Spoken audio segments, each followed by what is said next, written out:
रङहरूको पर्व होली हर्ष र उल्लासका साथ काठमाडौँ उपत्यका र पहाडी जिल्लामा आज मनाइँदै होलीको पूर्व सन्ध्यामा तराईका जिल्लामा समेत चहल पहल।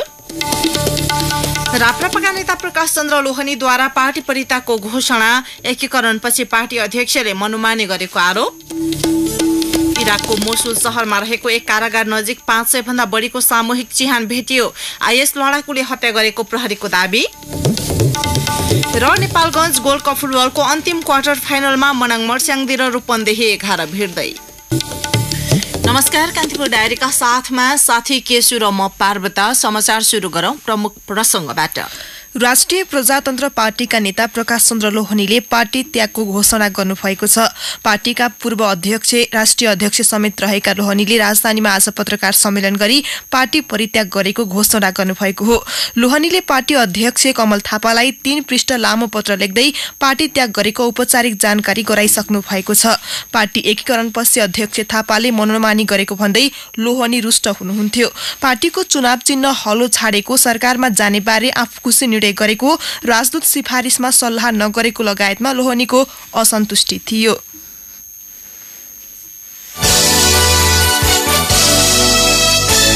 रङहरूको पर्व होली उपत्यका सहित पहाडी जिल्लाहरूमा आज आपसी सद्भाव, उत्साह र हर्षोल्लासका साथ मनाइँदैछ। असत्यमाथि सत्यको जित भएको दिनको सम्झनामा होली पर्व मनाउन थालिएको पौराणिक कथन छ। काठमाडौँको बसन्तपुरमा एक साता अघि विधिपूर्वक चिर ठड्याइएपछि होली पर्वको औपचारिक सुरुवात भएको थियो। असत्यमाथि सत्यको जित भएको सूचकका रूपमा ठड्याइएको चिरलाई आज टुँडी खेलमा विसर्जन गर्ने चलन छ। सत्ययुगमा भगवान विष्णुका परम भक्त प्रहलादसँग होलीलाई जोडेर हेरिन्छ। हिरण्यकश्यपका पुत्र प्रहलादलाई उनको आफ्नै फुपू होलिकाले आगोमा भस्म पार्न लाग्दा उनी आफै भस्म भएको दिनको सम्झनामा आजको दिनलाई होलिका दहन वा होली भनी नामाकरण गरेको धार्मिक कथन छ। होलीका अवसरमा युवा युवतीहरू समूह बनाएर एक आपसमा रङ लगाई रमाइलो गर्ने गर्छन्। पहाडी जिल्लाहरूमा आज मनाइने होली तराईका जिल्लाहरूमा भने भोलि मनाउने चलन छ। सरकारले पहाडी जिल्लामा आज र तराईका जिल्लामा भोलि सार्वजनिक बिदा दिएको छ। यसैबीच होलीको अवसरमा शुभकामना दिँदै राष्ट्रपति विद्यादेवी भण्डारीले पर्वले सबै नेपालीमा खुशीका रङहरू छर्दै हर्षोल्लास र शान्तिको सन्देश फैलाउन सकोस् र सबै नेपाली बीचको एकता, सद्भाव र सहिष्णुतालाई अक्षुण्ण राख्दै सबै संस्कृति एवं परम्पराको संरक्षण र सम्वर्धन गर्ने प्रेरणा प्रदान गरोस् भन्ने कामना गर्नुभएको छ। यस्तै उपराष्ट्रपति नन्दबहादुर पुनले लोकप्रिय र सबैको साझा चाडले आम नेपालीमा भातृत्व र सद्भावको विकास गर्न सहयोग पुर्याएको बताउनु भएको छ। प्रधानमन्त्री पुष्पकमल दाहालले शुभकामना दिँदै अनेकतामा एकता र राष्ट्रिय स्वाभिमानका साझा पहिचान र धरोहरको संरक्षण एवं सम्वर्धन गर्न अभिप्रेरित गरेको बताउनुभयो। होलीको अवसरमा कांग्रेस सभापति शेरबहादुर देउवाले पनि शुभकामना सन्देश दिनुभएको छ। होलीको अवसरमा हुने विशेष कार्यक्रमको रेडियो कान्तिपुर र कान्तिपुर टेलिभिजनले प्रत्यक्ष प्रसारण गरेको थियो। यसैबीच होलीमा हुन सक्ने उश्रृङ्खल गतिविधि रोक्न विशेष सुरक्षा नीति बनाई प्रहरी समेत परिचालन गरिएको छ। होलीमा अमर्यादित गतिविधि गर्नेलाई सार्वजनिक मुद्दा लगाउने प्रहरीले बताएको छ। होलीमा हुने सम्भावित उश्रृङ्खल गतिविधि रोक्नलाई मुख्य सडक र भित्री चोकमा सुरक्षाकर्मीको परिचालन गरिएको छ।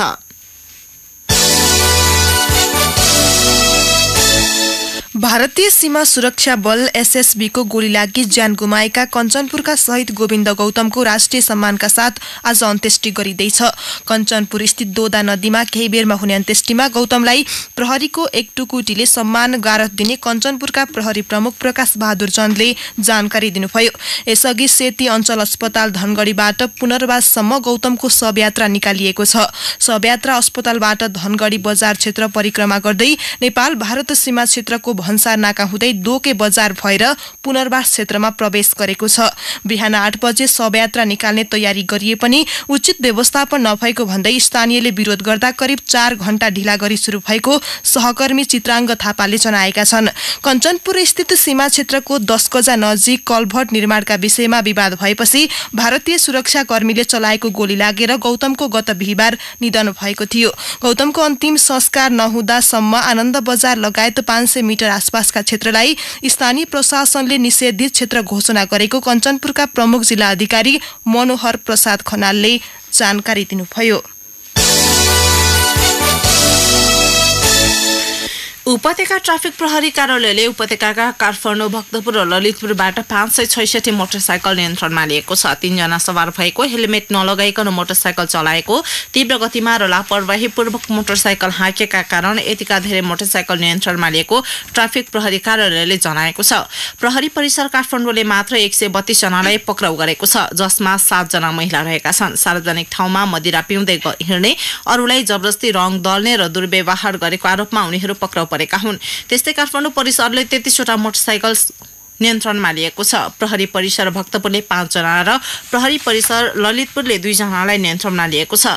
यसैबीच होलीमा हुन सक्ने उच्छृङ्खल गतिविधि रोक्न विशेष सुरक्षा नीति बनाई प्रहरी समेत परिचालन गरिएको छ। होलीमा अमर्यादित गतिविधि गर्नेलाई सार्वजनिक मुद्दा लगाउने प्रहरीले बताएको छ। होलीमा हुने सम्भावित उच्छृङ्खल गतिविधि रोक्नलाई मुख्य सडक र भित्री चोकचोकमा सुरक्षाकर्मी खटाइएको छ। यसै सन्दर्भमा हामीले टेलिफोन सम्पर्क गरी होली लक्षित सुरक्षा व्यवस्थापन कस्तो छ भनेर महानगरीय प्रहरी कार्यालयका डीआईजी बम बहादुर भण्डारीलाई सोधेका छौं।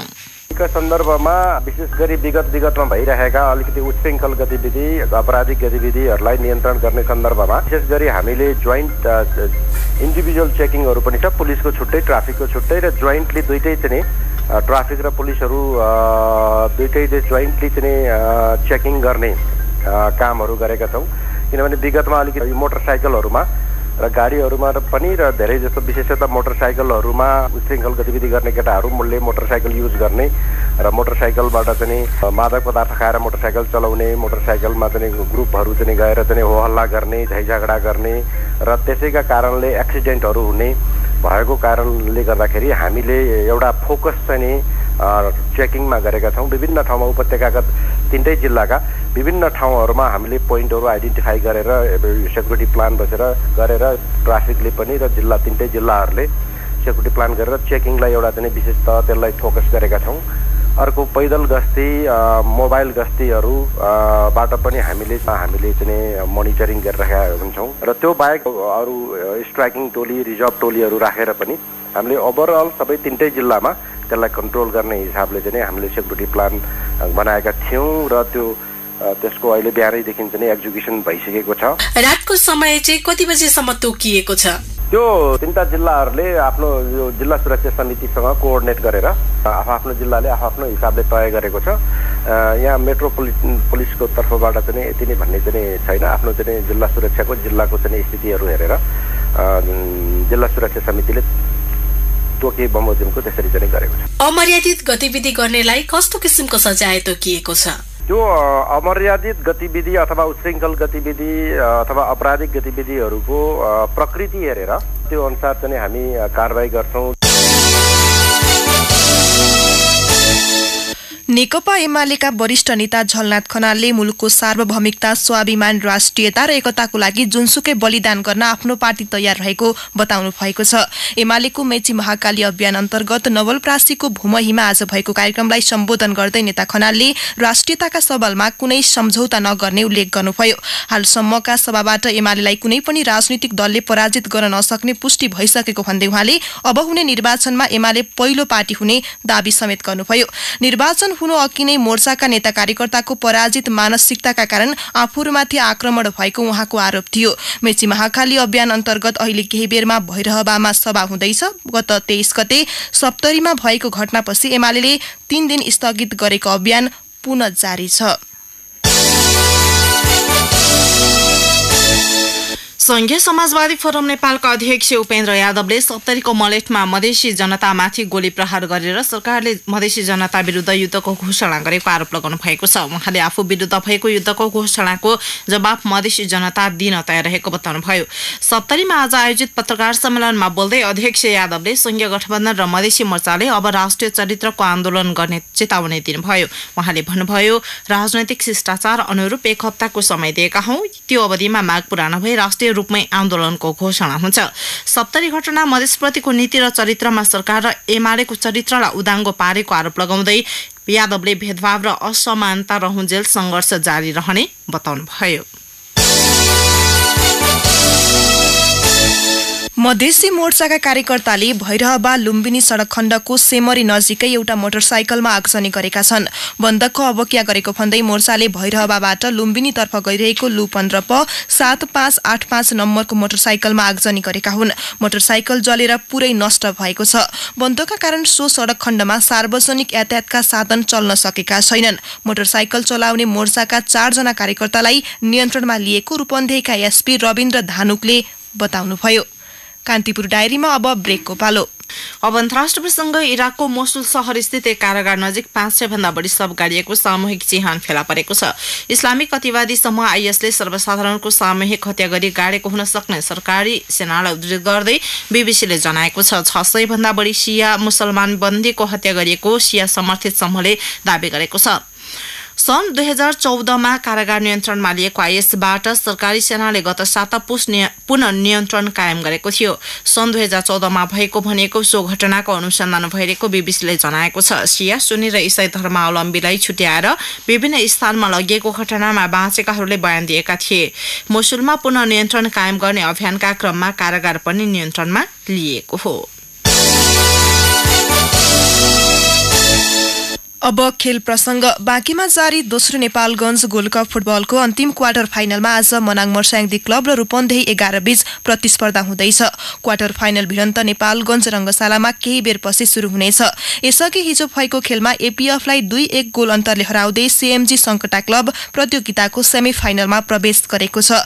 एक विदेशी सहित 8 टोली सहभागी प्रतियोगिताको विजेताले 5 लाख र उपविजेताले 2,51,000 रुपैयाँ प्राप्त गर्नेछन्।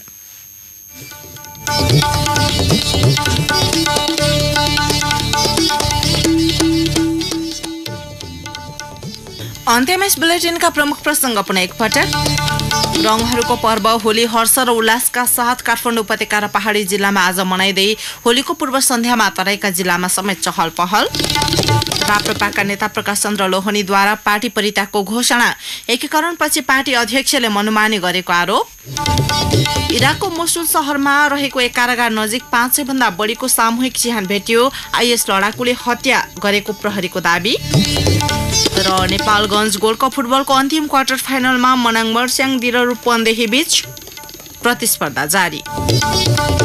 हवस्, सही नै प्रसङ्गसँगै कान्तिपुर डायरीको यो बुलेटिन यही सकिन्छ। हाम्रो अर्को बुलेटिन अपराह्न 4 बजे हुनेछ। अहिलेलाई साथी केशु र म पार्वता आज्ञा माग्छौं। नमस्कार।